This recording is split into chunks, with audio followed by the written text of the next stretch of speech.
السلام علیکم ورحمۃ اللہ وبرکاتہ۔ کیسے ہیں آپ سب؟ امید ہے کہ آپ سب خیریت سے ہوں گے، ایمان اور صحت کی بہترین حالت میں ہوں گے۔ آج ہم دورہ قرآن کے اندر 16واں پارہ شروع کر رہے ہیں۔ نحمدہ ونصلی علی رسولہ الکریم، اما بعد، اعوذ باللہ من الشیطان الرجیم، بسم اللہ الرحمن الرحیم، رب اشرح لی صدری ویسر لی امری واحلل عقدۃ من لسانی یفقهوا قولی، اللہم ارنا الحق حقا وارزقنا اتباع وارنا الباطل باطلا وارزقنا اجتنابا، آمین یا رب العالمین۔ بسم اللہ الرحمن الرحیم، شروع اللہ کے نام سے جو بہت مہربان نہایت رحم والا ہے۔ قال الم اقل لک انک لن تستطیع معی صبرا، وہ کہنے لگے میں نے تم سے نہیں کہا تھا کہ بے شک تم میرے ہمراہ رہ کر ہرگز صبر نہیں کر سکتے۔ موسیٰ نے جواب دیا، اگر اب اس کے بعد میں آپ سے کسی چیز کے بارے میں سوال کروں تو بے شک آپ مجھے اپنے ساتھ نہ رکھنا، یقیناً آپ میری طرف سے حد عذر کو پہنچ چکے۔ پھر وہ دونوں چلے، ایک گاؤں والوں کے پاس آ کر ان سے کھانا طلب کیا۔ انہوں نے ان کی مہمان نوازی سے صاف انکار کر دیا، پس دونوں نے وہاں ایک دیوار پائی جو گرا ہی چاہتی تھی، اس نے اسے ٹھیک کر دیا۔ موسیٰ کہنے لگے اگر آپ چاہتے تو اس پر اجرت لے لیتے۔ اس نے کہا بس یہ جدائی ہے میرے اور تمہارے درمیان، اب میں تجھے ان باتوں کی اصلیت بھی بتا دوں گا جس پر تم سے صبر نہ ہو سکا۔ یعنی کہ موسیٰ علیہ السلام نے دوبارہ چلنے کے لیے یہ شرط رکھ دی کہ اب اگر میں سوال کروں تو آپ مجھے اپنی مصاحبت کے شرف سے محروم کر دیں تو مجھے کوئی اعتراض نہیں ہوگا، اس لیے کیونکہ آپ کے پاس معقول عذر ہوگا۔ پھر جب یہ دونوں چلے تو ایک بستی میں پہنچے جو کہ بخیلوں کی بستی تھی، کیونکہ انہوں نے مہمانوں کی مہمان نوازی سے صاف انکار کر دیا۔ حالانکہ مسافروں کو کھانا کھلانا اور مہمان نوازی کرنا ہر شریعت اور قوم کی اخلاقی تعلیمات کا ایک اہم حصہ رہا ہے۔ خود نبی صلی اللہ علیہ وسلم نے بھی مہمان نوازی اور مہمانوں کی عزت کرنے کو ایمان کا تقاضا قرار دیا ہے، جیسا کہ حدیث میں آتا ہے کہ آپ صلی اللہ علیہ وسلم نے فرمایا جو اللہ اور یوم آخرت پر ایمان رکھتا ہے اسے چاہیے کہ مہمان کی عزت اور تکریم کرے۔ اور خضر علیہ السلام نے اس دیوار کو ہاتھ لگایا اور اللہ کے حکم سے وہ معجزانہ طور پر سیدھی ہو گئی، جیسا کہ صحیح بخاری کے اندر حدیث موجود ہے۔ تو موسیٰ علیہ السلام جو کہ اہل بستی کے رویے سے پہلے ہی کبیدہ خاطر تھے، خضر علیہ السلام کے اس بلا معاوضہ احسان پر خاموش نہیں رہ سکے اور بول پڑے کہ جب ان بستی والوں نے ہماری مسافرت اور ضرورت مندی کسی چیز کا بھی لحاظ نہیں کیا تو یہ لوگ بھلا کب اس لائق ہیں کہ آپ ان پر احسان کریں۔ تو خضر علیہ السلام نے کہا کہ موسیٰ اب یہ تیسرا موقع ہے کہ تم صبر نہیں کر سکے اور اب خود تمہارے کہنے کے مطابق میں تمہیں ساتھ رکھنے سے معذور ہوں۔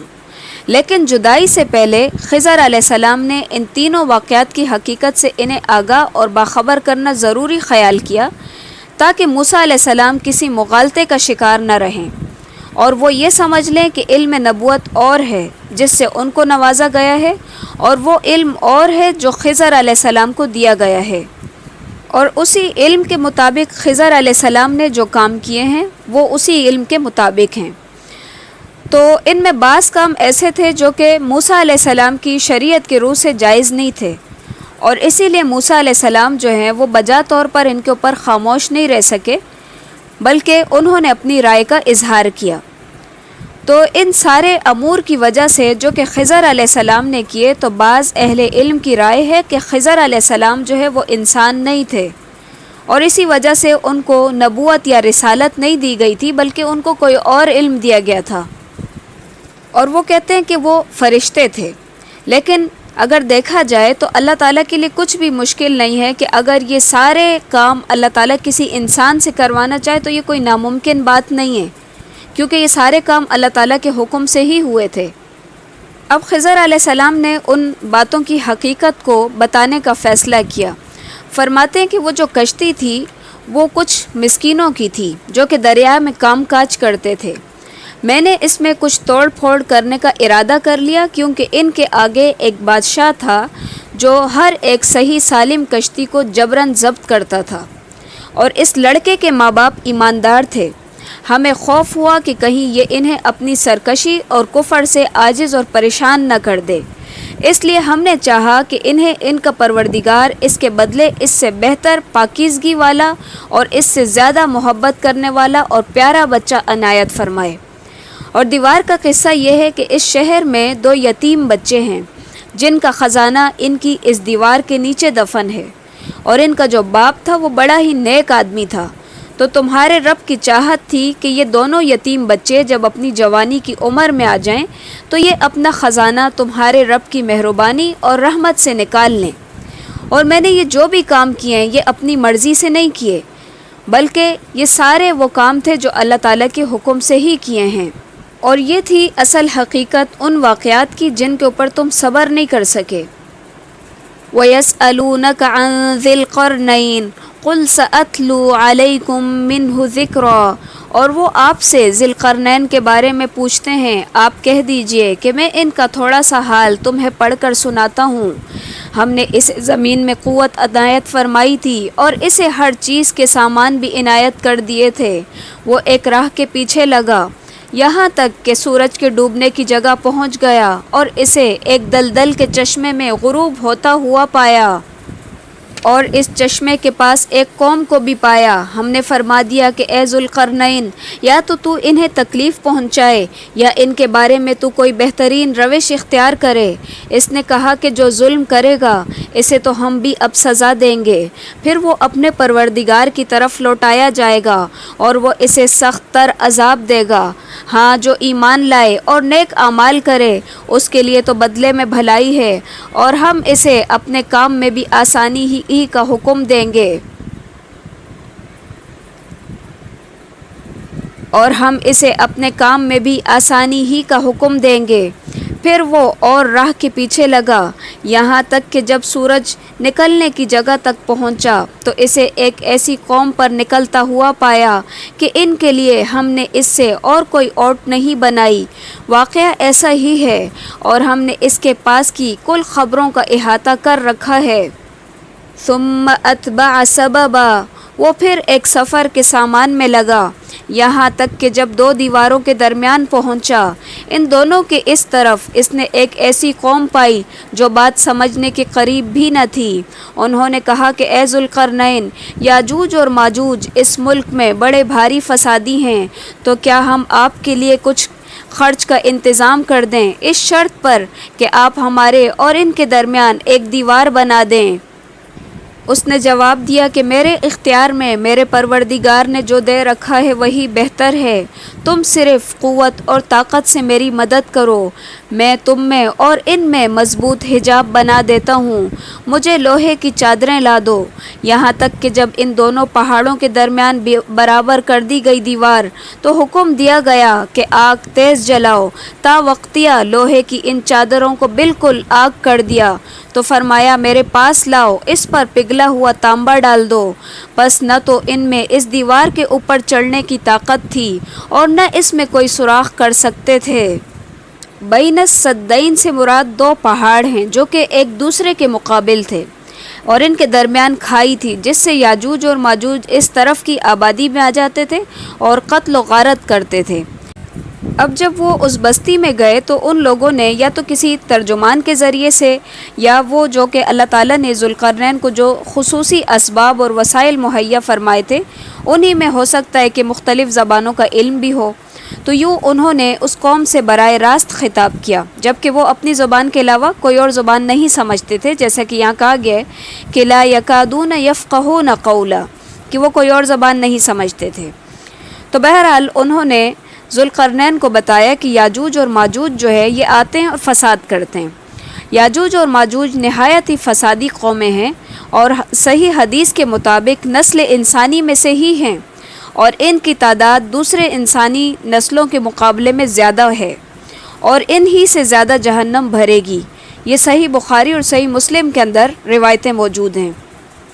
بین الصدفین یعنی کہ دونوں پہاڑوں کے سروں کے درمیان جو خلا تھا اس کو لوہے کی چھوٹی چھوٹی چادروں سے پر کر دیا گیا۔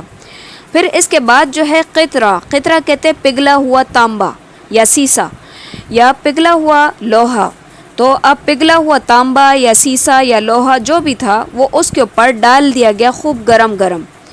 تو پھر کیا ہوا کہ یہ جو دیوار تھی یہ بالکل ایک مضبوط دیوار بن گئی، اور یعنی کہ یہ جو پہاڑی کے بیچ کا راستہ تھا وہ ختم ہو گیا، جس کو عبور کر کے یاجوج ماجوج اندر آیا کرتے تھے۔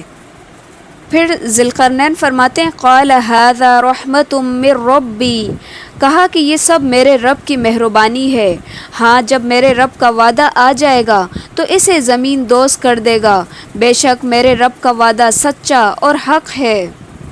یعنی اگرچہ یہ دیوار بہت ہی مضبوط بنا دی گئی ہے جس کے اوپر چڑھ کر یا اس میں سوراخ کر کے یاجوج و ماجوج جو ہے ادھر نہیں آ سکتے، یعنی ناممکن ہے یہ، لیکن جب میرے رب کا وعدہ آ جائے گا تو وہ اسے ریزہ ریزہ کر کے زمین کے برابر کر دے گا۔ اس وعدے سے مراد قیامت کے قریب ہے، یعنی کہ نبی صلی اللہ علیہ وسلم کی احادیث سے بھی یہ بات ثابت ہے کہ یاجوج اور ماجوج کا ظہور ہے، جیسا کہ حدیث میں یہ بھی ہے کہ مثلا ایک حدیث نبوی میں یہ ہے کہ نبی صلی اللہ علیہ وسلم نے اس دیوار میں تھوڑے سے سوراخ کو فتنے کے قریب ہونے سے تعبیر فرمایا۔ ایک اور حدیث میں آتا ہے کہ وہ ہر روز اس دیوار کو کھودتے ہیں، جب کھلنے کے قریب ہو جاتی ہے تو ان کا بڑا کہہ دیتا ہے کہ کل کے لیے چھوڑ دیتے ہیں، تو اللہ اسے پھر پہلے کی طرح کر دیتا ہے، لیکن جب اللہ تعالیٰ کی مشیت سے ان کے خروج کا وقت ہوگا تو وہ کہیں گے کل انشاءاللہ اس کو کھودیں گے، اور پھر دوسرے دن وہ اس کو کھودنے میں کامیاب ہو جائیں گے اور اس سے پھر وہ نکل کر زمین کے اندر فساد پھیلائیں گے، حتیٰ کہ لوگ قلعہ بند ہو جائیں گے اور یہ آسمانوں پر تک تیر پھینکیں گے جو کہ خون آلود ہو کر لوٹیں گے۔ بالآخر اللہ تعالیٰ ان کی گدیوں میں ایک ایسا کیڑا پیدا کرے گا جو ان کی ہلاکت کا سبب بنے گا۔ نواس بن سمعان رضی اللہ تعالیٰ عنہ کی روایت میں صراحت ہے کہ یاجوج اور ماجوج کا ظہور عیسیٰ علیہ السلام کے نزول کے بعد ان کی موجودگی میں ہوگا۔ اس دن ہم انہیں آپس میں ایک دوسرے میں گڈ مڈ ہوتے ہوئے چھوڑ دیں گے اور سور پھونک دیا جائے گا، پس سب کو اکٹھے کر کے ہم جمع کر لیں گے۔ وَعَرَضْنَا جَهَنَّمَ يَوْمَئِذٍ لِّلْكَافِرِينَ عَرْضًا، اور اس دن ہم جہنم کو بھی کافروں کے سامنے لا کھڑا کریں گے، جن کی آنکھیں میری یاد سے پردے میں تھی اور امر حق سن کر بھی نہیں سن سکتے تھے۔ کیا کافر یہ خیال کیے بیٹھے ہیں کہ میرے سوا وہ میرے بندوں کو اپنا حمایتی بنا لیں گے؟ سنو، ہم نے تو ان کفار کی مہمانی کے لیے جہنم کو تیار کر رکھا ہے۔ کہہ دیجئے کہ اگر تم کہو تو میں تمہیں بتا دوں کہ با اعتبار اعمال سب سے زیادہ خسارے میں کون ہیں؟ وہ ہیں کہ جن کی دنیاوی زندگی کی تمام تر کوششیں بیکار ہو گئیں اور وہ اسی گمان میں رہے کہ وہ بہت اچھے کام کر رہے ہیں، یعنی کہ ان کے اعمال ایسے ہیں کہ جو اللہ تعالیٰ کے ہاں ناپسندیدہ ہیں، لیکن اس کے باوجود وہ خوش ہوتے ہیں اور وہ سمجھتے ہیں کہ وہ بہت اچھے کام کر رہے ہیں۔ اس سے مراد کون ہیں؟ مفسرین کی ایک جماعت کہتی ہے کہ اس سے مراد یہود اور نصارہ ہیں، اور یہ صحیح بخاری کے اندر موجود ہے۔ سعد بن ابی وقاص رضی اللہ تعالیٰ عنہ سے ایک روایت ہے جس کا حاصل یہ ہے کہ اس سے مراد کفار ہیں۔ یہ قول راجح ہے، اس کی تائید جو ہے بعد والی آیت سے بھی ہو رہی ہے، یعنی کہ مصداق اول تو کفار ہی ہیں، پھر اس کے عموم میں خوارج، اہل بدعت اور ہر وہ فرد اور گروہ شامل ہے جس کے اندر مذکورہ صفات ہوں گی۔ آگے ایسے ہی لوگوں کے متعلق پھر مزید کچھ وعیدیں بیان کی جا رہی ہیں۔ یہ جو آیت ہے نا قُلْ هَلْ نُنَبِّئُكُمْ بِالْأَخْسَرِينَ أَعْمَالًا، یقین کریں یہ ہلا دینے والی آیت ہے، کیونکہ ہر بندہ جو بھی عمل کر رہا ہوتا ہے وہ اس کو صحیح سمجھ کے کر رہا ہوتا ہے۔ کہیں ایسا تو نہ ہو کہ ہمارے بھی اعمال جو ہے برباد ہو جائیں۔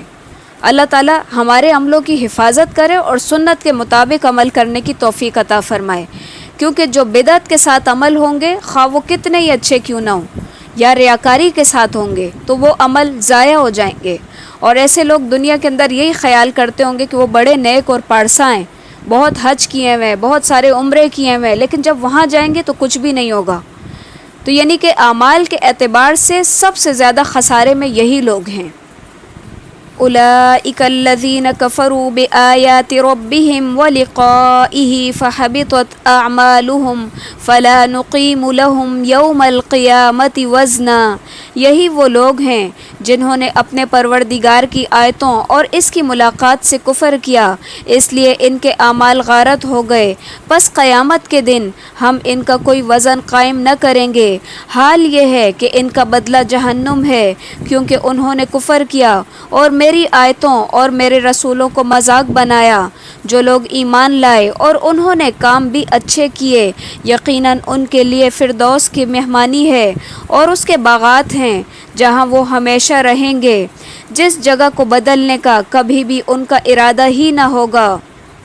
اللہ تعالیٰ فرما رہے ہیں کہ ہم ان کے اعمال کو وزن بھی نہیں کریں گے، یعنی ہمارے ہاں ان کی کوئی قدر و قیمت ہی نہیں ہوگی، یا یہ مطلب ہے کہ ہم ان کے لیے میزان کا اہتمام ہی نہیں کریں گے جس میں ان کے اعمال تولے جائیں، اس لیے کہ اعمال تو ان موحدین کے تولے جائیں گے جن کے نامہ اعمال میں نیکیاں اور برائیاں دونوں ہوں گی، جبکہ ان کے نامہ اعمال میں حسنات سے تو یہ بالکل خالی ہیں، ساری برائیاں بھری ہوئی ہیں۔ جیسا کہ ایک حدیث میں آتا ہے کہ قیامت والے دن ایک موٹا تازہ آدمی آئے گا، اللہ کے ہاں اس کا اتنا وزن بھی نہیں ہوگا جتنا کہ مچھر کے پر کا ہوتا ہے۔ پھر آپ نے اسی آیت کی تلاوت فرمائی، تو اس آیت کو پڑھ کر اور اس حدیث کو پڑھ کر ایسا لگتا ہے کہ جیسے کہ گویا نامہ اعمال کے ساتھ ساتھ انسان بھی تولے جائیں گے، انسانوں کا بھی وزن ہوگا، کیونکہ نیتیں تو تلیں گی اور اعمال نامے بھی تلیں گے، تو انسان بھی تولے جائیں گے۔ کیونکہ ایک اور روایت میں بھی آتا ہے نا کہ عبداللہ بن مسعود رضی اللہ تعالیٰ عنہ اوپر جو ہے درخت کے اوپر چڑھے اور ان کی پنڈلی نظر آئی، تو صحابہ اکرام ان کے اوپر ہنسنے لگے کیونکہ بڑے دبلے پتلے سے تھے۔ تو نبی صلی اللہ علیہ وسلم نے فرمایا کہ یہ پنڈلی میزان میں بہت بھاری ہے، تو اس سے بھی ایسا پتہ چلتا ہے کہ انسان بھی اس دن تولے جائیں گے۔ اور فردوس جو ہے یہ جنت کا سب سے اعلیٰ درجہ ہے، اس لیے نبی صلی اللہ علیہ وسلم نے فرمایا کہ جب تم اللہ سے جنت کا سوال کرو تو جنت الفردوس کا سوال کیا کرو۔ کہہ دیجئے کہ اگر میرے پروردگار کی باتوں کے لکھنے کے لیے سمندر سیاہی بن جائے تو وہ بھی میرے رب کی باتوں کے ختم ہونے سے پہلے ہی ختم ہو جائے گا، گو ہم اس جیسا اور بھی اس کی مدد کو لے آئیں۔ آپ کہہ دیجئے کہ میں تو تم جیسا ہی ایک انسان ہوں، ہاں میری جانب وحی کی جاتی ہے کہ سب کا معبود صرف ایک ہی معبود ہے، تو جسے بھی اپنے پروردگار سے ملنے کی آرزو ہو اسے چاہیے کہ نیک اعمال کرے اور اپنے پروردگار کی عبادت میں کسی کو بھی شریک نہ ٹھہرائے۔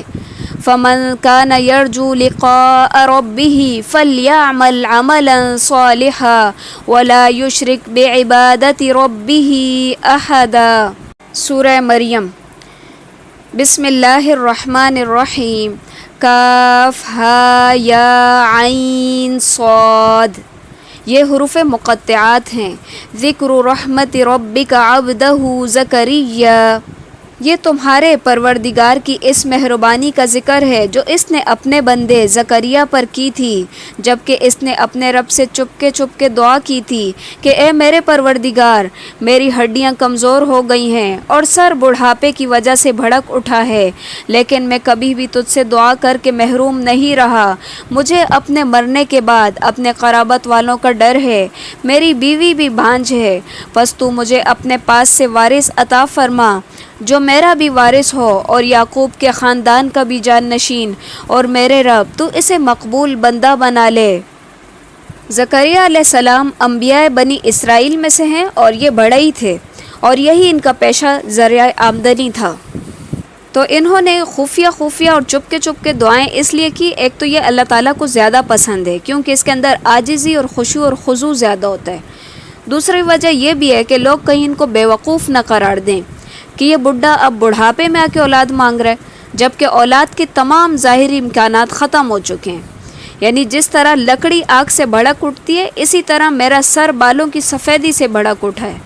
مراد ہے کہ یعنی بہت زیادہ بڑھاپا، اور اسی لیے وہ کہتے ہیں کہ ظاہری اسباب کے فقدان کے باوجود میں تجھ سے دعا مانگ رہا ہوں، یعنی میں بوڑھا ہو گیا ہوں، ہڈیاں کمزور ہو گئی ہیں، اس کے باوجود بھی میں دعا مانگ رہا ہوں۔ یا زکریا انا نبشرک بغلام اسمہ یحییٰ لم نجعل لہ من قبل سمیا۔ اے زکریا، ہم تجھے ایک بچے کی خوشخبری دیتے ہیں جس کا نام یحییٰ ہے۔ ہم نے اس سے پہلے اس کا ہم نام بھی کسی کو نہیں کیا۔ زکریا کہنے لگے، اے میرے رب، میرے ہاں لڑکا کیسے ہوگا؟ میری بیوی بانجھ ہے اور میں خود بڑھاپے کی انتہائی ضعف کو پہنچ چکا ہوں۔ ارشاد ہوا کہ وعدہ اسی طرح ہو چکا۔ تمہارے رب نے فرما دیا ہے کہ مجھ پر تو یہ بالکل آسان ہے، اور تو خود جب کہ کچھ نہ تھا میں تجھے پیدا کر چکا ہوں۔ یعنی کہ ان کی دعا قبول کر لی گئی اور ان کو بچے کی بشارت دے دی گئی۔ تو ان کو بڑی حیرت ہوئی کہ بڑھاپے میں اولاد ملے گی۔ تو فرماتے ہیں کہ اے میرے رب، میرے لیے اس کی کوئی نشانی مقرر کر دے۔ اللہ تعالیٰ نے فرمایا کہ تمہاری نشانی یہ ہے کہ تم 3 رات تک کسی سے کلام نہ کر سکو گے سوائے اشاروں کے۔ فخرج على قومه من المحراب فأوحى إليهم أن سبحوا بكرة وعشيا۔ اب زکریا اپنے حجرے سے نکل کر اپنی قوم کے پاس آ کر انہیں اشارہ کرتے ہیں کہ تم صبح و شام اللہ کی تسبیح بیان کرو۔ اے یحییٰ، میری کتاب کو مضبوطی سے تھام لے، اور ہم نے اسے لڑکپن ہی سے دانائی عنایت فرمائی تھی اور اپنے پاس سے شفقت اور پاکیزگی بھی۔ وہ پرہیزگار شخص تھا اور اپنے ماں باپ سے نیک سلوک کرنے والا تھا۔ وہ سرکش اور گناہگار نہ تھا۔ اس پر سلام ہے جس دن وہ پیدا ہوا اور جس دن وہ مرے اور جس دن وہ زندہ کر کے اٹھایا جائے گا۔ وَاذْكُرْ فِي الْكِتَابِ مَرْيَمَ إِذِ انتبذت مِنْ أَهْلِهَا مَكَانًا شَرْقِيًّا۔ اس کتاب میں مریم کا بھی واقعہ بیان کیجیے جب کہ وہ اپنے گھر سے علیحدہ ہو کر ایک مشرقی مکان میں آ گئیں اور وہ ان لوگوں کی طرف سے پردہ کر لیا۔ پھر ہم نے اس کے پاس اپنی روح یعنی فرشتے کو بھیجا، پس وہ ان کے سامنے پورا آدمی بن کر ظاہر ہوا۔ یہ کہنے لگی، میں تجھ سے رحمان کی پناہ مانگتی ہوں اگر تو کچھ بھی اللہ سے ڈرنے والا ہے۔ اس نے جواب دیا کہ میں تو اللہ کا بھیجا ہوا قاصد ہوں، تجھے ایک پاکیزہ لڑکا دینے آیا ہوں۔ کہنے لگی، بھلا میرے ہاں بچہ کیسے ہو سکتا ہے؟ مجھے تو کسی انسان کا ہاتھ تک نہیں لگا اور نہ ہی میں بدکار ہوں۔ اس نے کہا، بات تو یہی ہے، لیکن تمہارے پروردگار کا ارشاد ہے کہ وہ مجھ پر بہت ہی آسان ہے۔ ہم تو اسے لوگوں کے لیے ایک نشانی بنا دیں گے اور اپنی خاص رحمت، یہ تو ایک طے شدہ بات ہے۔ پس وہ حمل سے ہو گئیں اور اسی وجہ سے وہ یکسو ہو کر ایک دور کی جگہ چلی گئیں۔ پھر درد ذہ اسے ایک کھجور کے تنے کے نیچے لے آیا اور کہنے لگیں، اے کاش میں اس سے پہلے ہی مر گئی ہوتی اور لوگوں کی یاد سے بھی بھولی بسری ہو چکی ہوتی۔ اتنے میں اسے نیچے سے ہی آواز دی گئی کہ آزردہ خاطر نہ ہو، تیرے رب نے تیرے پاؤں تلے ایک چشمہ جاری کر دیا ہے اور اس کھجور کے تنے کو اپنی طرف ہلا، یہ تیرے سامنے تر و تازہ پکی ہوئی کھجوریں گرا دے گا۔ اب چین سے کھا پی اور آنکھیں ٹھنڈی رکھ۔ اگر تجھے کوئی انسان نظر آ جائے تو کہہ دینا کہ میں نے اللہ رحمان کے نام کا روزہ مان رکھا ہے، میں آج کسی شخص سے بات نہ کروں گی۔ سری یا چھوٹی نہر یا پانی کا چشمہ، یعنی بطور کرامت اور خرق عادت جو ہے، اللہ تعالیٰ نے مریم علیہ السلام کے پاؤں تلے پینے کے پانی کا انتظام کیا اور کھانے کے لیے ایک سوکھے ہوئے درخت میں پکی ہوئی تازہ کھجوروں کا انتظام کر دیا۔ اور یہاں پر ندا دینے والے جو ہے جبرائیل علیہ السلام تھے، جنہوں نے وادی کے نیچے سے آواز دی، اور کہا جاتا ہے کہ سری یون بمائنی سردار کے بھی ہے، اور اس سے مراد عیسیٰ علیہ السلام ہیں۔ اور انہوں نے یا جبرائیل علیہ السلام نے مریم علیہ السلام کو نیچے سے آواز دی تھی، یعنی کہ کھجوریں کھا، چشمے کا پانی پی اور بچے کو دیکھ کر آنکھیں ٹھنڈی کر۔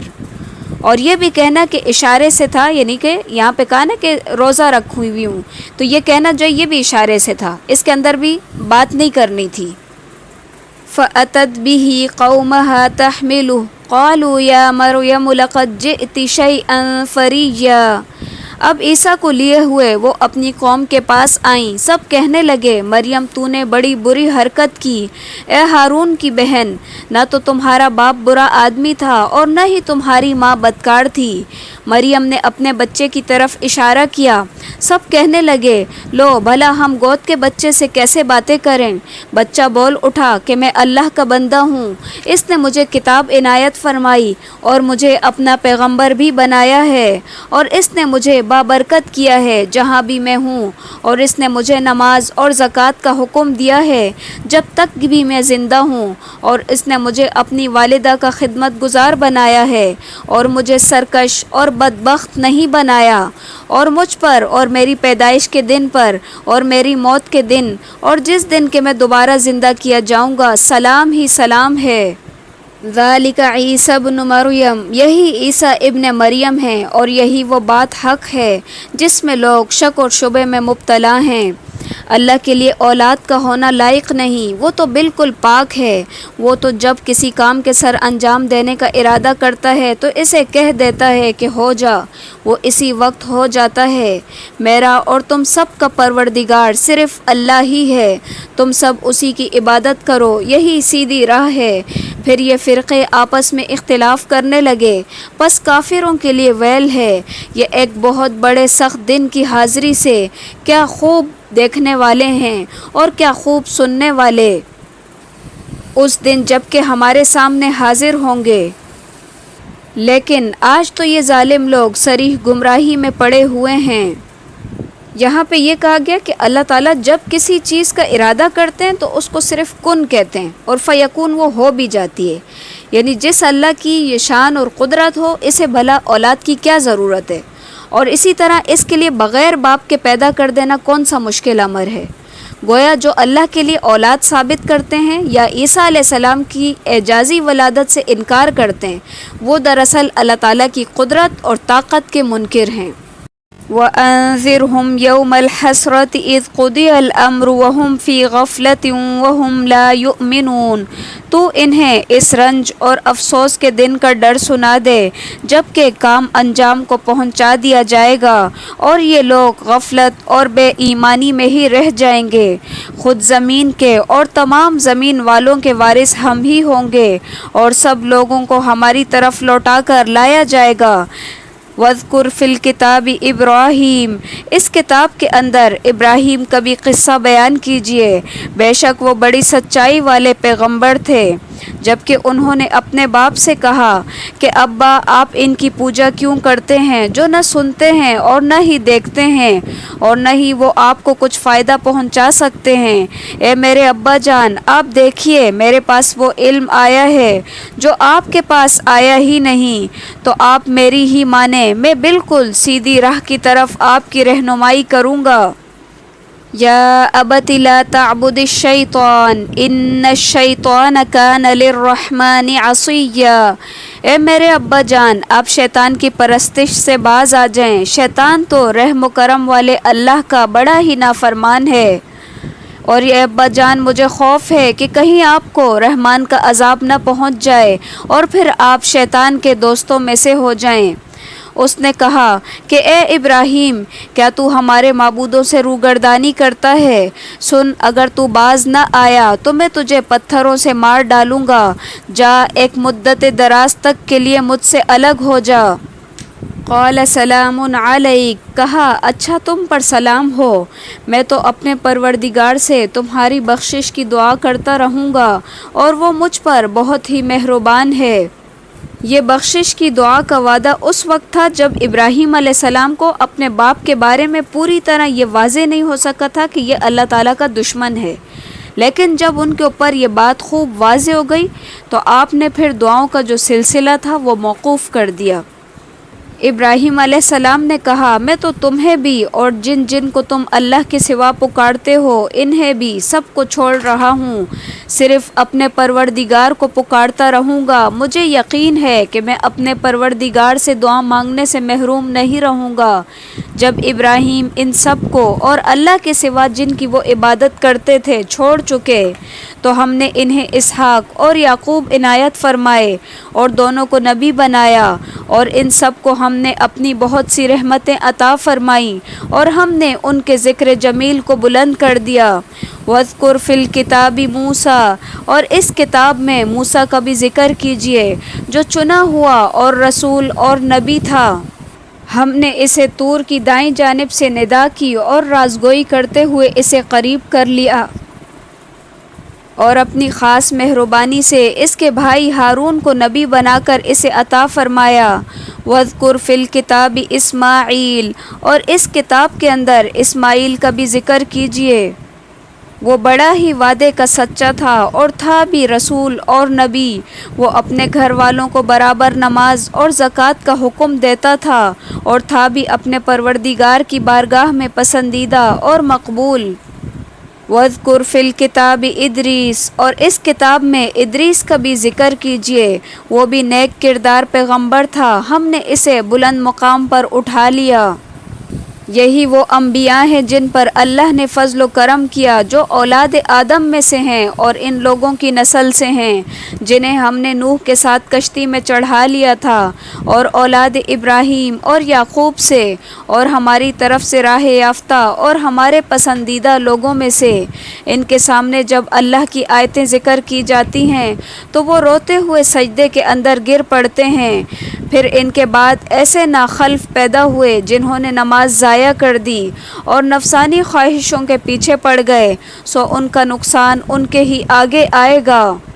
نمازیں ضائع کر دیں، اس کا مطلب یہ ہے کہ یا تو نمازوں کو انہوں نے پڑھا نہیں، یا پھر ٹھیک طریقے سے نہیں پڑھا، اور یا پڑھا تو لیکن کیا کیا کہ سنت کے مطابق ادا نہیں کیا ان کو، تو اس طرح ان کی جو نمازیں تھیں وہ ضائع ہو گئیں۔ إِلَّا مَن تَابَ وَآمَنَ وَعَمِلَ صَالِحًا فَأُولَئِكَ يَدْخُلُونَ الْجَنَّةَ وَلَا يُظْلَمُونَ شَيْئًا، سوائے ان لوگوں کے جو توبہ کر لیں اور ایمان لائیں اور نیک عمل کریں، ایسے لوگ جنت میں جائیں گے اور ان کی ذرا بھی حق تلفی نہ کی جائے گی۔ ہمیشگی والی جنتوں میں جن کا غائبانہ وعدہ اللہ مہربان نے اپنے بندوں سے کیا ہے، بے شک اس کا وعدہ پورا ہونے والا ہی ہے۔ وہ لوگ وہاں کوئی لغو بات نہ سنیں گے اور صرف سلام ہی سلام سنیں گے، اور ان کے لیے صبح و شام ان کا رزق ہوگا، یعنی کہ فرشتے بھی انہیں سلام کہیں گے، اور وہ اہل جنت جو ہوں گے وہ آپس میں بھی ایک دوسرے کو کثرت سے سلام کیا کریں گے۔ تِلْكَ الْجَنَّةُ الَّتِي نُورِثُ مِنْ عِبَادِنَا مَنْ كَانَ تَقِيًّا، یہی ہے وہ جنت جس کا وعدہ ہم نے اپنے نیک لوگوں سے کیا ہے، اور جس کا وارث ہم انہیں بناتے ہیں جو متقی ہیں۔ اور ہم تمہارے رب کے حکم کے بغیر نہیں اتر سکتے، ہمارے آگے اور پیچھے اور ان کی دائیں اور ان کے درمیان ساری چیزیں اسی کی ملکیت میں ہیں، تمہارا پروردگار بھولنے والا بھی نہیں۔ نبی صلی اللہ علیہ وسلم نے ایک مرتبہ جبرائیل علیہ السلام سے زیادہ اور جلدی جلدی ملاقات کرنے کی خواہش ظاہر فرمائی، جس کے اوپر یہ آیت اتری کہ ہم تو اپنی مرضی سے نہیں آتے، بلکہ اللہ تعالیٰ کا جب حکم ہوتا ہے تب ہی ہم نازل ہوتے ہیں۔ رب السماوات والارض وما بینہما فاعبدہ واصطبر لعبادتہ هل تعلم له سمیا، وہی آسمانوں اور زمین کا رب ہے اور جو کچھ ان دونوں کے درمیان ہے، پس اسی کی عبادت کر اور صبر کے ساتھ استقامت کے ساتھ اس کی عبادت پر جمع رہ، کیا تم اس کے لیے اس جیسا کوئی ہم نام پاتے ہو؟ انسان کہتا ہے کہ جب میں مر جاؤں گا تو کیا پھر میں زندہ کر کے نکالا جاؤں گا؟ کیا یہ انسان اتنا بھی یاد نہیں رکھتا کہ ہم نے اسے پہلی مرتبہ بھی پیدا کیا، حالانکہ وہ کچھ بھی نہ تھا؟ تمہارے پروردگار کی قسم، ہم انہیں اور شیطانوں کو ضرور جمع کریں گے اور جہنم کے ارد گرد گھٹنوں کے بل بیٹھے ہوئے حاضر کیے جائیں گے، پھر ہم ہر گروہ سے انہیں الگ نکال کھڑا کریں گے جو ان میں سے رحمان کے مقابلے میں بہت اکڑتے تھے۔ جثیہ جاسن کی جمع ہے اور اس کا معنی ہوتا ہے گھٹنوں کے بل بیٹھنے والے، اور یہ حال ہے یعنی کہ ہم دوبارہ انہی کو نہیں بلکہ ان شیاطین کو بھی زندہ کریں گے جنہوں نے ان کو گمراہ کیا تھا یا جن کی یہ عبادت کرتے تھے، اور پھر یہ سب اس حال میں اللہ تعالیٰ کے پاس پیش کیے جائیں گے اور جہنم کے ارد گرد بٹھائے جائیں گے کہ یہ گھٹنوں کے بل بیٹھے ہوئے ہوں گے، یعنی کہ سیدھے سے بیٹھ بھی نہیں سکیں گے۔ اسی طرح عتیہ بھی عاتن کی جمع ہے اور اس کے معنی بہت سرکش، مطلب یہ ہے کہ ہر گمراہ فرقے کے بڑے بڑے سرکشوں اور لیڈروں کو ہم الگ کر لیں گے اور ان کو اکٹھا کر کے جہنم کے اندر پھینک دیں گے، کیونکہ یہ قائدین جو ہیں یہ قائدین دوسرے جہنمیوں کے مقابلے میں سزا اور عقوبت کے زیادہ سزاوار ہیں، جیسا کہ اگلی آیت کے اندر بھی کہا گیا ہے ثم لنحن اعلم بالذین هم اولی بها صلیا، پھر ہم انہیں بھی خوب جانتے ہیں جو جہنم کے داخلے کے زیادہ سزاوار ہیں، تم میں سے ہر ایک وہاں ضرور وارد ہونے والا ہے، یہ تمہارے پروردگار کے ذمے قطعی فیصل شدہ امر ہے، پھر ہم پرہیزگاروں کو تو بچا لیں گے اور نافرمانوں کو اسی میں گھٹنوں کے بل گرا ہوا چھوڑ دیں گے۔ جب ان کے سامنے ہماری روشن آیتیں تلاوت کی جاتی ہیں تو کافر مسلمانوں سے کہتے ہیں بتاؤ ہم تم دونوں جماعتوں میں سے کس کا مرتبہ زیادہ ہے اور کس کی مجلس شاندار ہے۔ اللہ واردھا کی جو تفسیر ہے صحیح احادیث کے اندر وہ اس طرح بیان کی گئی ہے کہ جہنم کے اوپر ایک پل بنایا جائے گا جس میں سے ہر مومن اور کافر کو گزرنا ہوگا۔ مومن تو اپنے اپنے اعمال کے مطابق جلد یا بدیر وہاں سے گزر جائیں گے، اور جو کافر ہوں گے وہ اس کے اوپر سے نہیں گزر سکیں گے بلکہ وہ سیدھے جہنم کے اندر گر جائیں گے، اور اسی طرح منافق لوگ جو ہے وہ بھی تھوڑا سا چل کے وہ بھی گر جائیں گے، اور مومن جو ہے کچھ مومن ایسے ہوں گے جو صحیح سلامت گزر جائیں گے، اور کچھ ایسے ہوں گے جو زخمی ہو جائیں گے اور پھر وہ جہنم کے اندر گر جائیں گے، اور بعد میں رسول صلی اللہ علیہ وسلم کی سفارش سے ان کو پھر جہنم کے اندر سے نکال لیا جائے گا۔ وَكَمْ أَهْلَكْنَا قَبْلَهُمْ مِنْ قَرْنٍ هُمْ أَحْسَنُ أَثَاثًا وَرِئْيًا، ہم تو ان سے پہلے بھی بہت سی جماعتوں کو غارت کر چکے ہیں جو ساز و سامان اور نام و نمود میں ان سے بہت بڑھ چڑھ کر تھیں۔ کہہ دیجئے جو گمراہی میں ہوتا ہے اللہ رحمان اس کو خوب لمبی مدت دیتا ہے یہاں تک کہ وہ ان چیزوں کو دیکھ لیں جن کا وعدہ کیے جاتے ہیں، یعنی عذاب یا قیامت کو۔ اس وقت ان کو صحیح طور پر معلوم ہو جائے گا کہ کون برے مرتبے والا اور کس کا جتھا کمزور ہے۔ اور ہدایت یافتہ لوگوں کو اللہ تعالی ہدایت میں اور بڑھا دیتا ہے۔ والباقیات الصالحات خیر عند ربک ثوابا وخیر مردا، اور باقی رہنے والی نیکیاں تمہارے پروردگار کے نزدیک ثواب کے لحاظ سے اور انجام کے لحاظ سے بہت ہی بہتر ہیں۔ اس آیت کے اندر فقراء مسلمین کو تسلی دی جا رہی ہے کہ کفار اور مشرکین جس مال اور اسباب پر فخر کرتے ہیں وہ سب جو ہے فنا ہونے والا ہے اور وہ سارا گھاٹے میں اتر جانے والا ہے، لیکن جو نیک اعمال تم کرتے ہو وہ ہمیشہ باقی رہیں گے اور اس کا تمہیں بہت اچھا صلہ ملے گا، یعنی وہ نیک اعمال تمہیں واپس لوٹائے جائیں گے صلے کی صورت میں۔ کیا تو نے اسے بھی دیکھا جس نے ہماری آیتوں سے کفر کیا اور کہا کہ مجھے تو مال اور اولاد ضرور ہی دی جائے گی؟ کیا وہ غیب پر مطلع ہے یا اللہ کا کوئی وعدہ لے چکا ہے؟ ہرگز نہیں، یہ جو بھی کہہ رہا ہے ہم اسے ضرور لکھ لیں گے اور اس کے لیے عذاب ہی بڑھاتے چلے جائیں گے۔ یہ جن چیزوں کو کہہ رہا ہے اسے ہم اس کے بعد لے لیں گے، اور یہ تو بالکل اکیلا ہی ہمارے سامنے حاضر ہوگا۔ ان آیات کے شان نزول میں بتایا گیا ہے کہ عمر ابن العاص کا والد جو تھا عاص بن وائل، جو کہ اسلام کا شدید دشمن تھا، اس کے ذمے خباب بن ارت رضی اللہ تعالیٰ عنہ کا قرضہ تھا جو کہ آہنگری کا کام کرتے تھے۔ خباب نے جب اس سے اپنی رقم کا مطالبہ کیا تو اس نے کہا کہ جب تک تو محمد صلی اللہ علیہ وسلم کے ساتھ کفر نہیں کرے گا میں تجھے تیری رقم نہیں دوں گا۔ انہوں نے کہا کہ یہ کام تو میں مر کر اگر دوبارہ زندہ کیا جاؤں تب بھی نہیں کروں گا۔ اس نے کہا کیا میں دوبارہ زندہ کیا جاؤں گا؟ اس نے کہا ہاں تجھے دوبارہ زندہ کیا جائے گا۔ تو اس نے کہا اچھا پھر ایسے ہی صحیح، جب مجھے مرنے کے بعد دوبارہ اٹھایا جائے گا اور وہاں بھی مجھے مال اور اولاد سے نوازا جائے گا تو میں وہاں جا کر تمہاری یہ رقم واپس کر دوں گا، یعنی کہ اس نے مذاق اڑایا اس بات کا۔ تو اس لیے یہاں پہ کہا جا رہا ہے کہ کیا اس کے پاس کوئی غیب کا علم ہے کہ اس کو پتہ چل گیا کہ وہاں بھی اس کے پاس جو ہے مال اور دولت ہوگا اور اولاد ہوگی، یا اس نے پھر اللہ تعالیٰ سے کسی طرح کا کوئی قول و قرار لے رکھا ہے کہ یہ جانتا ہے کہ جب یہ مر کر دوبارہ اٹھایا جائے گا تو اس کو یہ سب کچھ دیا جائے گا۔ انہوں نے اللہ کے سوا دوسرے معبود بنا رکھے ہیں کہ وہ ان کے لیے باعث عزت ہوں، لیکن ایسا ہرگز نہیں ہوگا۔ وہ تو ان کی پوجا سے منکر ہو جائیں گے اور الٹے ان کے دشمن بن جائیں گے۔ کیا تو نے نہیں دیکھا کہ ہم کافروں کے پاس شیطانوں کو بھیجتے ہیں جو انہیں خوب اکساتے ہیں؟ تو ان کے بارے میں جلدی نہ کر، ہم تو خود ہی ان کے لیے مدت شمار کر رہے ہیں۔ جس دن ہم پرہیزگاروں کو اللہ رحمان کی طرف بطور مہمان کے جمع کریں گے اور گناہ گاروں کو سخت پیاس کی حالت میں جہنم کی طرف ہانک لے جائیں گے، کسی کو شفاعت کا اختیار نہ ہوگا سوائے ان کے جنہوں نے اللہ کی طرف سے کوئی قول و قرار لے لیا۔ ان کا قول تو یہ ہے کہ اللہ نے بھی اولاد اختیار کی ہے۔ یقیناً تم بہت بری اور بہت ہی بھاری بات لائے ہو۔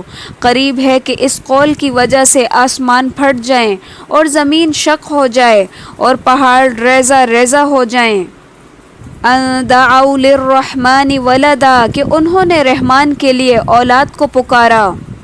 عند الرحمن عہدہ کا مطلب یہ ہے کہ جیسے ایمان اور تقوی ہو جس کے پاس، تو اس کے لیے سفارش جو ہے کام کرے گی، اور جن کو اللہ تعالیٰ شفاعت کرنے کی اجازت دیں گے صرف وہی لوگ شفاعت کریں گے، اس کے علاوہ اور کسی کو اجازت نہیں ہوگی کہ کوئی کسی کی سفارش کر کے اس کو بچا سکے۔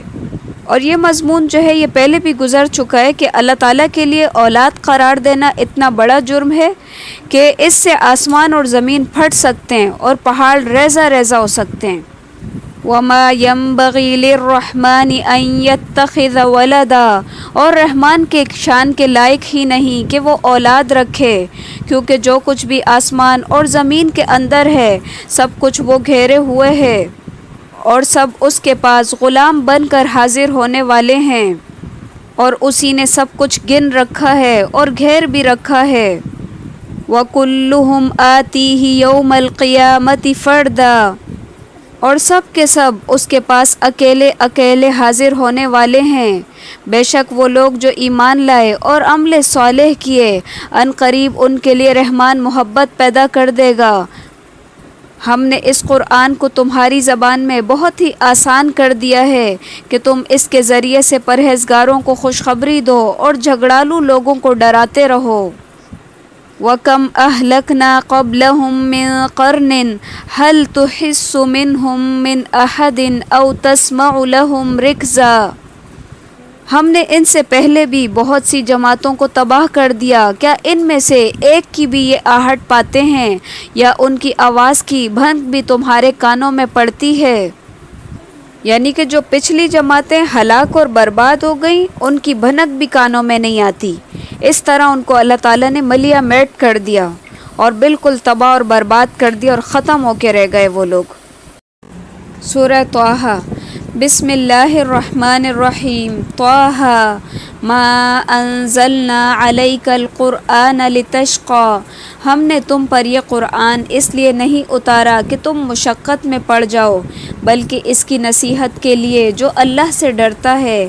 اس کا اتارنا اسی کی طرف سے ہے جس نے زمین کو اور بلند آسمانوں کو پیدا کیا، جو رحمان ہے، عرش پر قائم ہے، جس کی ملکیت آسمانوں اور زمین اور ان دونوں کے درمیان اور نمناک زمین کے نیچے کی طرف بھی ہے۔ اگر تو اونچی بات کہے تو وہ ہر ایک پوشیدہ بلکہ پوشیدہ سے پوشیدہ تر چیز کو بھی بخوبی جانتا ہے۔ اللہ لا الہ الا ہو لہ الاسماء الحسنی، وہی اللہ ہے، اس کے سوا کوئی معبود نہیں، اور سارے اچھے اچھے نام اسی کے لیے ہیں۔ وَهَلْ أَتَاكَ حَدِيثُ مُوسَىٰ، اور کیا تمہیں موسیٰ کا قصہ بھی معلوم ہے، جب کہ اس نے آگ دیکھ کر اپنے گھر والوں سے کہا کہ تم ذرا سی دیر ٹھہر جاؤ، مجھے آگ دکھائی دی ہے، بہت ممکن ہے کہ میں اس کا کوئی انگارہ تمہارے پاس لاؤں یا آگ کے پاس سے راستے کی اطلاع پاؤں۔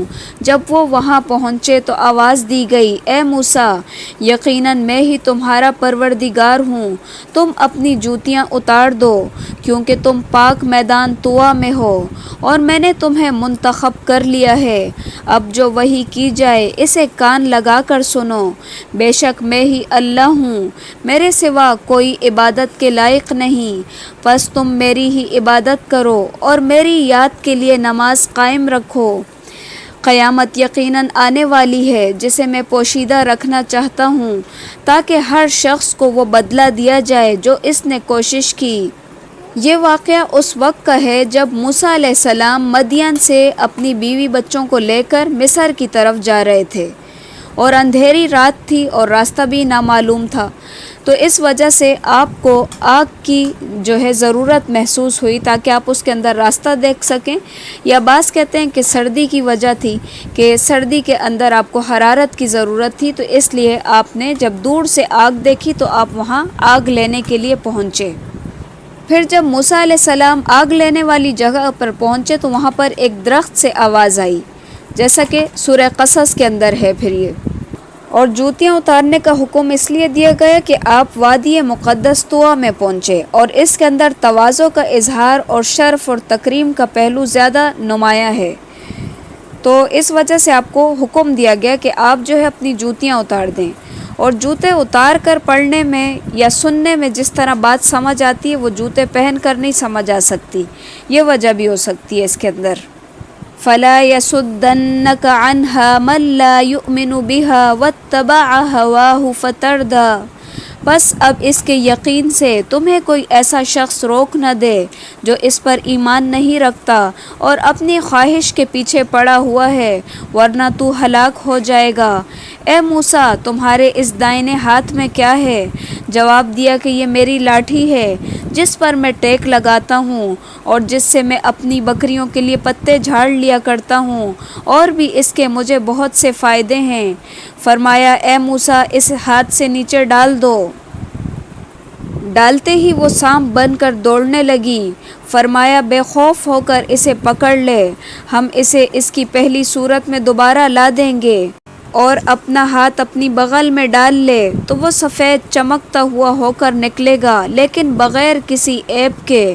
یہ دوسرا معجزہ ہے، یہ اس لیے کہ ہم تجھے اپنی بڑی بڑی نشانیاں دکھانا چاہتے ہیں۔ اس جگہ موسیٰ علیہ السلام کو 2 معجزات عطا کیے گئے، ایک تو یہ عصائے موسیٰ کے نام سے جو مشہور ہے، اور دوسرا یہ کہ ہاتھ جب انہوں نے بغل کے اندر ڈالا اور جب واپس نکالا تو وہ سفید چمکدار تھا، یعنی کہ بغیر کسی عیب کے، بغیر کسی بیماری کے، وہ اللہ تعالیٰ کی طرف سے معجزے کے طور پر تھا۔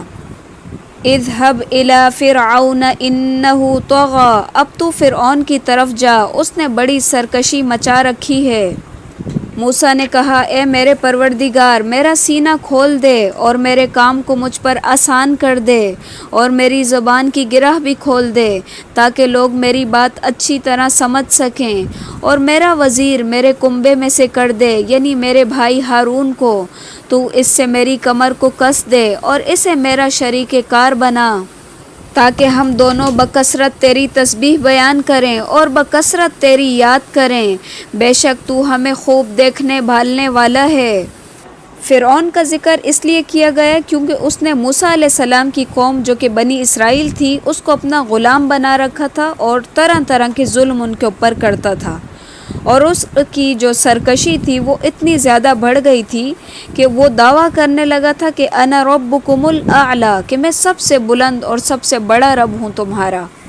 قال قد اوتیت سؤلک یا موسیٰ، کہا تم دیے گئے اے موسیٰ جو کچھ بھی تم نے سوال کیا، اور ہم نے تم پر ایک بار اور بھی بڑا احسان کیا جبکہ ہم نے تمہاری ماں کو وہ الہام کیا جس کا ذکر اب کیا جا رہا ہے کہ تو اسے صندوق میں بند کر کے دریا میں چھوڑ دے، پس دریا اسے کنارے پر لا ڈالے گا اور میرا اور خود اس کا دشمن اسے لے لے گا، اور میں نے اپنی طرف کی خاص محبت اور مقبولیت تجھ پر ڈال دی تاکہ تیری پرورش میری آنکھوں کے سامنے کی جائے۔ یاد کر جب کہ تیری بہن چل رہی تھی اور کہہ رہی تھی کہ اگر تم کہو تو میں اسے بتا دوں جو اس کی نگہبانی کرے۔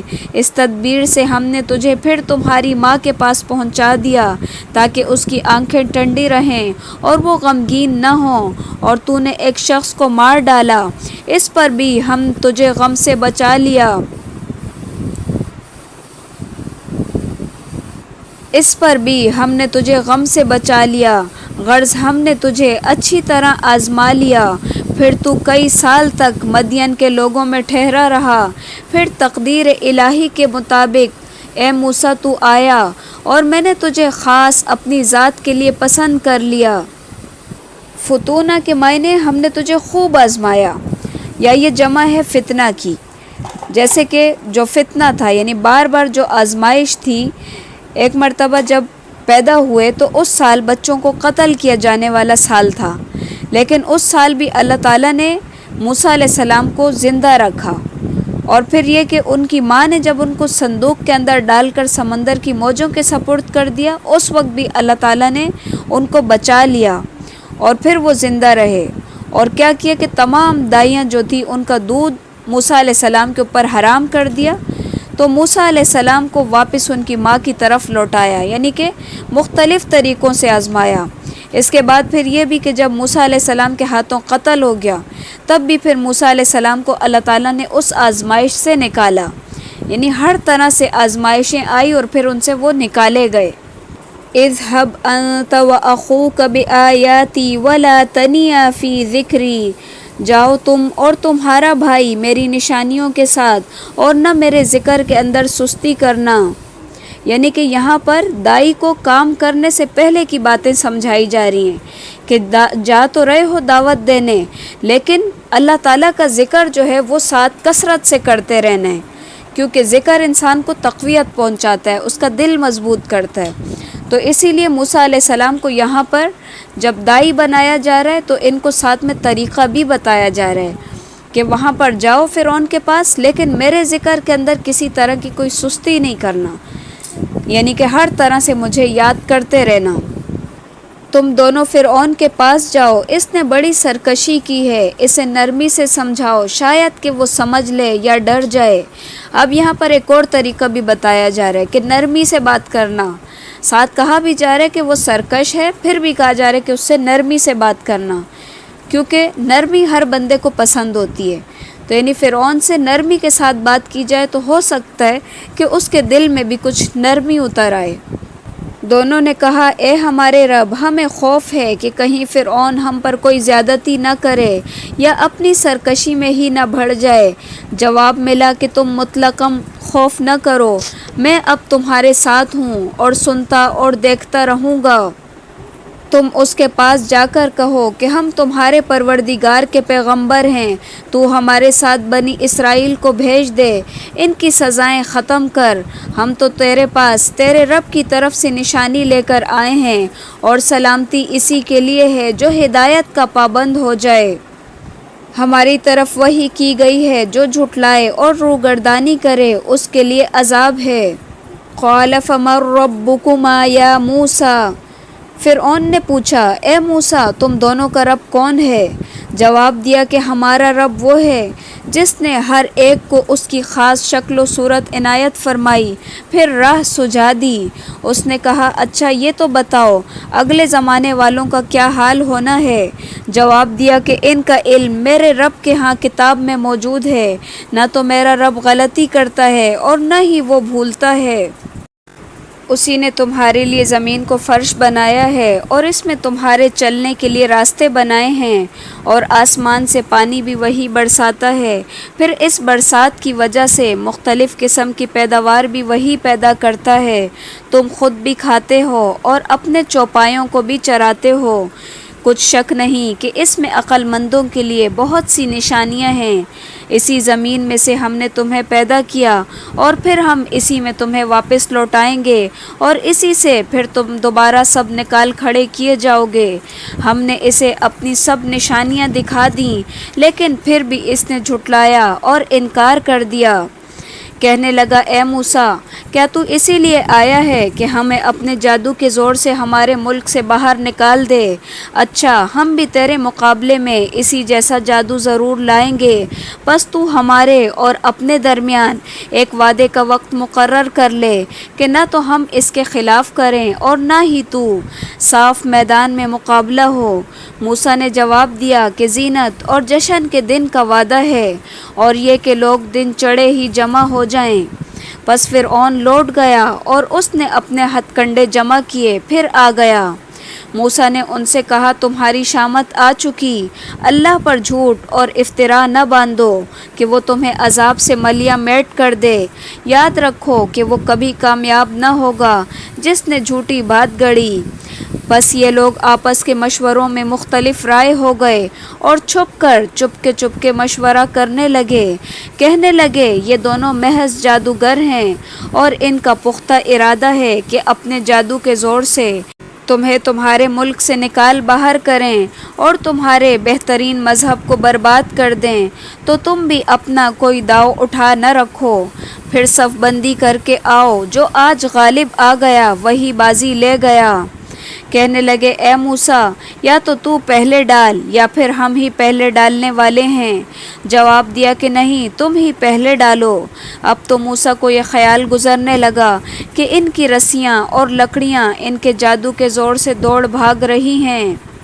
قرآن کے ان الفاظ سے معلوم ہوتا ہے کہ یہ رسیاں اور لاٹھیاں جو یہ حقیقتاً سانپ نہیں بنی تھی، بلکہ یہ جادو کے زور سے ایسا محسوس ہوتا تھا، کیونکہ جادو جو ہے وہ نظر بندی ہے نا، کہ آنکھوں کے اوپر اس کا اثر ہو جاتا ہے اور وہ چیز وہ نظر آتی ہے جو حقیقتاً وہ ہوتی نہیں ہے۔ تو بالکل کچھ ایسا ہی موسیٰ علیہ السلام کو بھی نظر آنے لگا تھا۔ فَأَوْجَسَ فِي نَفْسِهِ خِيفَةً مُوسَىٰ، پھر موسیٰ نے اپنے دل کے اندر خوف محسوس کیا۔ ہم نے کہا کہ نہ ڈرو، بے شک تم ہی غالب ہو، اور ڈال دو وہ جو تمہارے داہنے ہاتھ میں ہے کہ ان کی تمام کاریگری کو وہ نگل جائے۔ انہوں نے جو کچھ بنایا ہے یہ صرف جادوگروں کے کرتب ہیں، اور جادوگر کہیں سے بھی آ جائیں وہ کامیاب نہیں ہوتے۔ اب تو تمام جادوگر سجدے میں گر پڑے اور پکار اٹھے کہ ہم تو ہارون اور موسیٰ کے رب پر ایمان لائے۔ فرعون کہنے لگا کہ کیا میری اجازت سے پہلے ہی تم اس پر ایمان لے آئے؟ یقیناً یہی تمہارا وہ بڑا بزرگ ہے جس نے تم سب کو جادو سکھایا ہے۔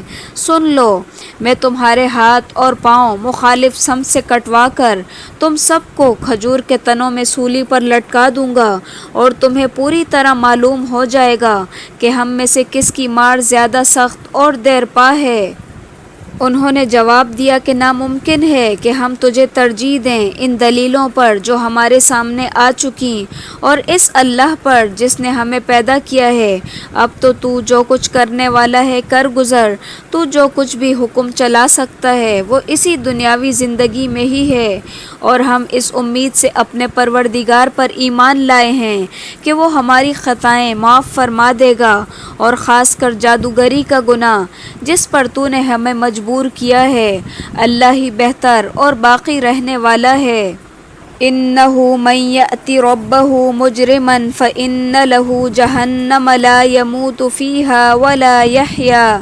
بات یہی ہے کہ جو بھی گناہ گار بن کر اللہ کے ہاں حاضر ہوگا اس کے لیے دوزخ ہے، جہاں نہ تو وہ جیے گا اور نہ ہی وہ مرے گا، اور جو کوئی اس کے پاس ایمان کی حالت میں آئے گا اور نیک اعمال کے ساتھ تو یہی لوگ ہیں، ان کے درجے بلند ہیں، ہمیشگی کی جنتوں میں ہوں گے اور اس میں ہمیشہ رہیں گے، اور یہ بدلہ ہے اس شخص کے لیے جو کہ پاکیزگی اختیار کرے۔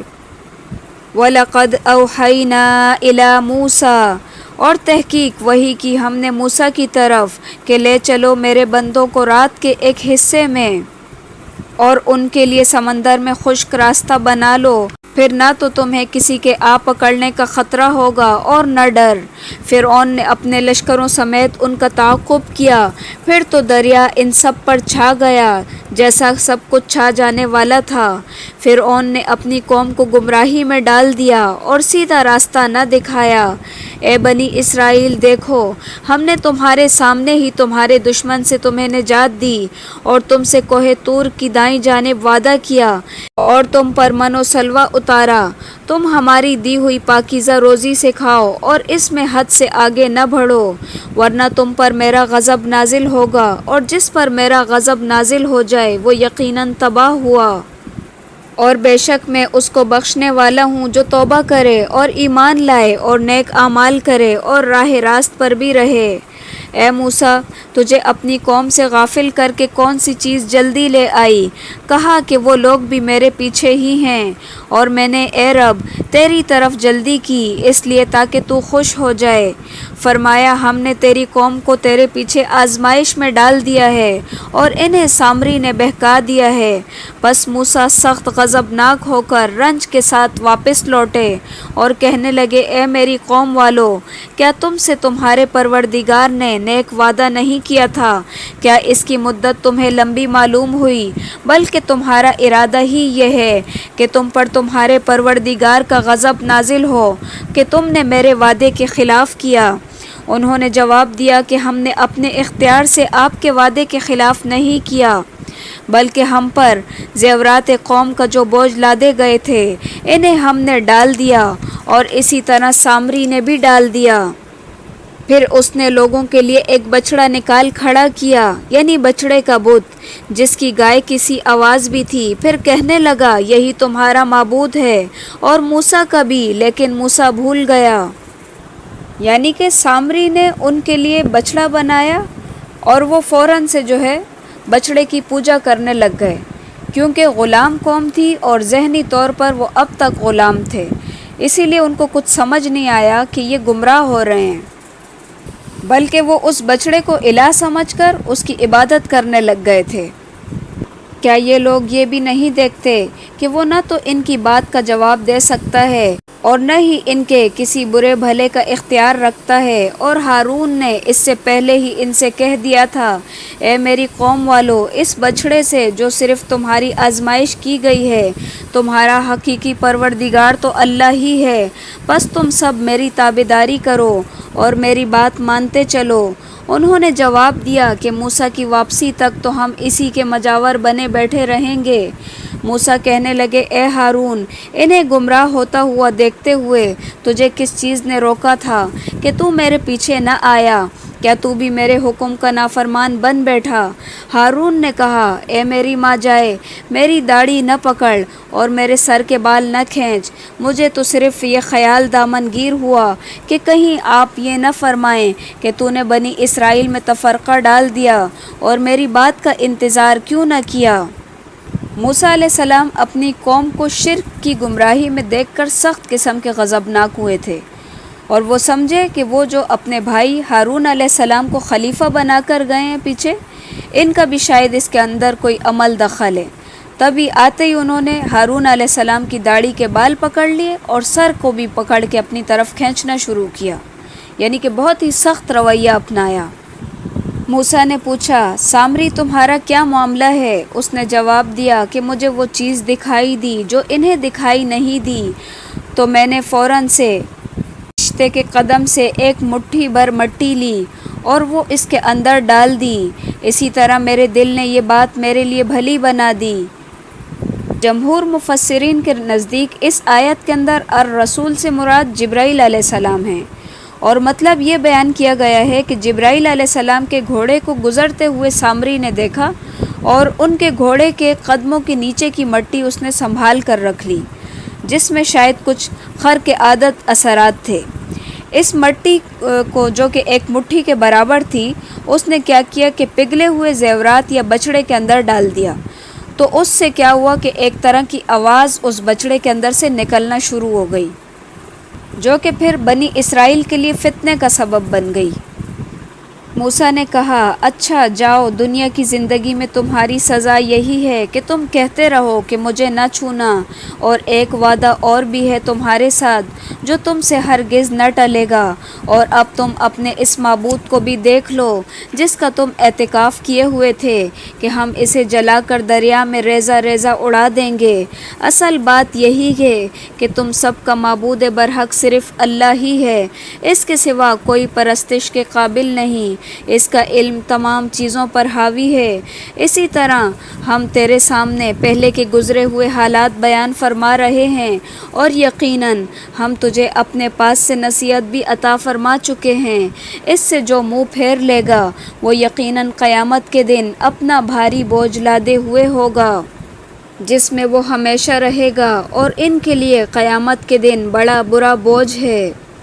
یوم ینفخ فی الصور ونحشر المجرمین یومئذ زرقا، جس دن سور پھونکا جائے گا اور گناہ گاروں کو ہم اس دن دہشت کی وجہ سے نیلی آنکھوں کے ساتھ گھیر لائیں گے، اور آپس میں چپکے کہہ رہے ہوں گے کہ ہم تو دنیا میں صرف 10 دن ہی رہے، اور وہ جو کچھ کہہ رہے ہیں اس کی حقیقت سے ہم باخبر ہیں۔ ان میں سب سے زیادہ اچھی رائے والا کہے گا کہ تم صرف ایک ہی دن رہے ہو۔ سور سے مراد وہ قرن یعنی کہ نرسنگا ہے جس میں اسرافیل علیہ السلام اللہ تعالیٰ کے حکم سے پھونک ماریں گے تو قیامت برپا ہو جائے گی۔ ایک اور حدیث میں آتا ہے کہ نبی صلی اللہ علیہ وسلم نے فرمایا، اسرافیل نے قرن کا لقمہ بنایا ہوا ہے، یعنی کہ اس کو منہ سے لگا کے کھڑے، پیشانی جھکائی ہوئی ہے یا مڑی ہوئی ہے، رب کے حکم کے انتظار میں ہے کہ کب اسے حکم دیا جائے اور وہ اس میں پھونک مار دیں۔ وَيَسْأَلُونَكَ عَنِ الْجِبَالِ فَقُلْ يَنسِفُهَا رَبِّي نَسْفًا، اور وہ آپ سے پہاڑوں کی نسبت سوال کرتے ہیں تو آپ کہہ دیں کہ انہیں میرا رب ریزہ ریزہ کر کے اڑا دے گا، اور زمین کو بھی بالکل ہموار صاف میدان کر کے چھوڑے گا جس میں نہ تو کہیں موڑ توڑ ہوگا اور نہ ہی کوئی اونچ نیچ، جس دن لوگ پکارنے والے کے پیچھے چلیں گے جس میں کوئی کجی نہ ہوگی، اور اللہ رحمان کے سامنے تمام آوازیں پست ہو جائیں گی سوائے کھسر پھسر کے کہ تجھے کچھ بھی سنائی نہ دے گا۔ اس دن سفارش کچھ کام نہ آئے گی مگر جسے رحمان حکم دے اور اس کی بات کو پسند کرے۔ جو کچھ ان کے آگے اور پیچھے ہے اسے اللہ ہی جانتا ہے، مخلوق کا علم اس کے علم پر حاوی نہیں۔ وَعَنَتِ الْوُجُوهُ لِلْحَيِّ الْقَيُّومِ، تمام چہرے اس زندہ اور قائم ذات کے سامنے کمال عاجزی سے جھکے ہوئے ہوں گے۔ یقیناً وہ برباد ہوا جس نے ظلم کیا، اور جو لوگ نیک اعمال کریں اور ایمان لائیں نہ ان سے کسی طرح کی کوئی بے انصافی کی جائے گی اور نہ ہی ان کو حق تلفی کا کوئی کھٹکا ہوگا۔ وَكَذَلِكَ أَنزَلْنَاهُ قُرْآنًا عَرَبِيًّا وَصَرَّفْنَا فِيهِ مِنَ الْوَعِيدِ لَعَلَّهُمْ يَتَّقُونَ، اسی طرح ہم نے آپ پر عربی قرآن نازل فرمایا ہے اور طرح طرح سے اس میں ڈر کا بیان سنایا ہے تاکہ لوگ پرہیزگار بن جائیں یا ان کے لیے سوچ سمجھ تو پیدا کریں۔ بس اللہ عالی شان اور سچا اور حقیقی بادشاہ ہے، تو قرآن پڑھنے میں جلدی نہ کر اس سے پہلے کہ تیری طرف جو وحی کی جاتی ہے وہ پوری کی جائے، اور یہ دعا کر کہ میرے پروردگار میرا علم بڑھا دے۔ ہم نے آدم کو پہلے ہی تاکیدی حکم دے دیا تھا لیکن وہ بھول گئے اور ہم نے اس کے لیے کوئی عزم نہ پایا۔ جبرائیل علیہ السلام جب وحی لے کے آتے اور سناتے تو نبی صلی اللہ علیہ وسلم بھی اس کو جلدی جلدی ساتھ پڑھتے تھے تاکہ کچھ رہ نہ جائے۔ تو اللہ تعالیٰ نے آپ کو اس سے منع فرمایا اور تاکید کی کہ پہلے غور سے وحی کو سنیں، اس کو یاد کرنا اور دل میں بٹھانا یہ ہمارا کام ہے۔ عہد سے مراد وہ عہد ہے جو اللہ تعالیٰ نے آدم علیہ السلام کو سمجھایا تھا کہ اس درخت کے قریب نہ جانا، لیکن پھر کیا ہوا کہ شیطان نے آدم علیہ السلام کو اور بی بی حوا کو بہکا دیا اور وہ اس کی باتوں میں آ گئے اور انہوں نے اس درخت کا پھل کھا لیا تھا۔ تو یہاں پر اللہ تعالیٰ اسی عہد کے لیے کہہ رہے ہیں کہ ہم نے آدم علیہ السلام کے لیے اس عہد کے اندر کوئی عزم نہیں پایا، یعنی کہ کوئی پختگی نہیں پائی۔ اور جب ہم نے فرشتوں سے کہا کہ آدم کو سجدہ کرو تو ابلیس کے سوا سب نے سجدہ کیا، اس نے صاف انکار کر دیا۔ تو ہم نے کہا اے آدم، یہ تمہارا اور تمہاری بیوی کا دشمن ہے، خیال رکھنا ایسا نہ ہو کہ وہ تم دونوں کو جنت سے نکلوا دے کہ تم دونوں بہت ہی مصیبت میں پڑ جاؤ۔ یہاں تو تمہیں یہ آرام ہے کہ نہ تو تم بھوکے ہوتے ہو اور نہ ہی ننگے، اور نہ ہی یہاں پر پیاسا ہونا ہے اور نہ ہی دھوپ کی تکلیف ہے۔ لیکن شیطان نے اسے وسوسہ ڈالا، کہنے لگا اے آدم، کیا میں تجھے دائمی زندگی کا درخت اور بادشاہت والا نہ بتاؤں کہ کبھی پرانی نہ ہو؟ چنانچہ ان دونوں نے اس درخت سے کچھ کھا لیا، پس ان کے سطر کھل گئے اور بہشت کے پتے اپنے اوپر چپکانے لگے۔ آدم نے اپنے رب کی نافرمانی کی، پس بہک گیا۔ پھر اس کے رب نے نوازا اور اس کی توجہ فرمائی اور اس کی رہنمائی کی۔ فرمایا تم دونوں یہاں سے اتر جاؤ، تم آپس میں ایک دوسرے کے دشمن ہو۔ اب تمہارے پاس جب کبھی میری طرف سے ہدایت پہنچے تو جو میری ہدایت کی پیروی کرے نہ تو وہ بہکے گا نہ تکلیف میں پڑے گا۔ وَمَنْ أَعْرَضَ عَنْ ذِكْرِي فَإِنَّ لَهُ مَعِيشَةً ضَنْكًا وَنَحْشُرُهُ يَوْمَ الْقِيَامَةِ أَعْمَى، اور ہاں جو میری یاد سے روگردانی کرے گا اس کی زندگی تنگی میں رہے گی اور ہم اسے بروز قیامت اندھا کر کے اٹھائیں گے۔ وہ کہے گا کہ الہی، مجھے تو نے اندھا بنا کر کیوں اٹھایا، حالانکہ میں تو دیکھتا بھالتا تھا۔ جواب ملے گا کہ اسی طرح ہونا چاہیے تھا کہ تمہارے پاس میری آیتیں آئی اور تم ان کو بھول گئے، تو آج ہم نے بھی تمہیں بھلا دیا۔ ہم ایسا ہی بدلہ ہر اس شخص کو دیا کرتے ہیں جو حد سے گزر جائے اور اپنے رب کی آیتوں پر ایمان نہ لائے، اور بے شک آخرت کا عذاب نہایت ہی سخت اور بہت ہی دیر پا ہے۔ کیا ان کی رہبری اس بات نے بھی نہیں کی کہ ہم نے ان سے پہلے بہت سی بستیاں ہلاک کر دیں جن کے رہنے سہنے کی جگہ چل پھر کر یہ دیکھتے ہیں؟ یقیناً اس میں عقل مندوں کے لیے بہت سی نشانیاں ہیں۔ اگر تمہارے رب کی بات پہلے ہی سے مقرر شدہ اور وقت معین کردہ نہ ہوتا تو اسی وقت عذاب آ چمٹتا۔ بس ان کی باتوں پر صبر کرو اور اپنے پروردگار کی تسبیح اور تعریف بیان کرتے رہو۔ سورج نکلنے سے پہلے اور اس کے ڈوبنے سے پہلے، رات کے مختلف وقتوں میں بھی اور دن کے حصوں میں بھی تسبیح کرتے رہو۔ بہت ممکن ہے کہ تو راضی ہو جائے، اور اپنی نگاہیں ہرگز ان چیزوں کی طرف نہ دوڑانا جو ہم نے ان میں سے مختلف لوگوں کو آرائش دنیا کی دے رکھی ہیں تاکہ انہیں اس میں آزما لیں۔ تمہارے رب کا دیا ہوا بہت بہتر اور بہت باقی رہنے والا ہے۔ وَأْمُرْ أَهْلَكَ بِالصَّلَاةِ وَاصْطَبِرْ عَلَيْهَا، اور اپنے گھر والوں کو نماز کا حکم دو اور خود بھی اس پر جمے رہو۔ ہم تجھ سے روزی نہیں مانگتے بلکہ ہم خود تجھے روزی دیتے ہیں۔ آخر بول بالا صرف پرہیزگاروں ہی کے لیے ہے۔ انہوں نے کہا کہ یہ نبی ہمارے پاس اپنے پروردگار کی طرف سے کوئی نشانی کیوں نہیں لایا؟ کیا ان کے پاس اگلی کتابوں کی واضح دلیل نہیں پہنچی؟